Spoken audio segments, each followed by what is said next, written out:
Šetam i pričam u kabinetu učiteljice Slađane Aćimović uživo, dakle dok traje veliki odmor. Evo, ugrabio sam, Slađana, tvoj otac Milan ima jedan interesantan podatak za tebe. On nije među živima, ali je vredno pomenuti to. Imao je vitalni organ, a to je srce na suprotnoj strani. Interesantan je podatak, samo to da ispričamo.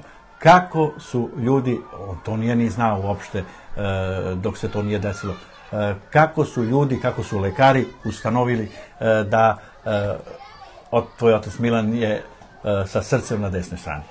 Dugo znaš tu priču, da. Ali ne znaš pravi razlog kako je to otkriveno. Davne 69. godine, ja mislim da je tata bio na vojnoj vežbi i po povratku kući doživeo saobraćajni udes gde je sedeo na prednjem sedištu vojnog kamiona.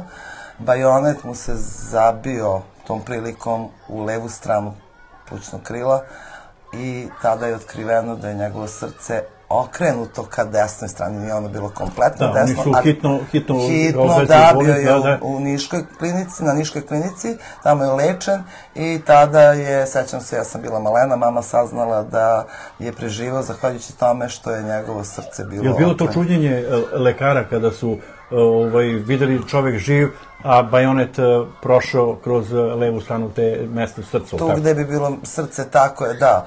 Sećam se da su svi bili u čudu kako je preživeo, u stvari to što je njegovo srce bilo više naklonjeno desnoj strani je spasilo njegov život. Da, kao što je ranije nije imao smetnje u životu, tako i posle toga kada su ustanovili da je srce na desnoj strani nikakve smetnje. Ne, nije, on je bio sportista, rukometaš, glumac, učitelj, profesor, tako da nikada nije imao nikakvih smetnji što se toga tiče zdravstvenih, bavio se svim aktivnostima sasvim normalno. Dobro, znači samo srce je bilo na desnoj strani? Mislim da je samo srce, zaista nismo... Jer ono postoji poremećaj i ostalih organa, ali verovatno ste ustanovili samo da je srce... U tom priliku je ustanovljeno samo to, nikakva druga ispitivanja nisu rađena, tako da otprilike znamo samo da je srce bilo specifično na desnoj strani. Eto, kako bi se mi setili učitelja Milana, znači tvog oca, ako ne na ovaj način, doduše,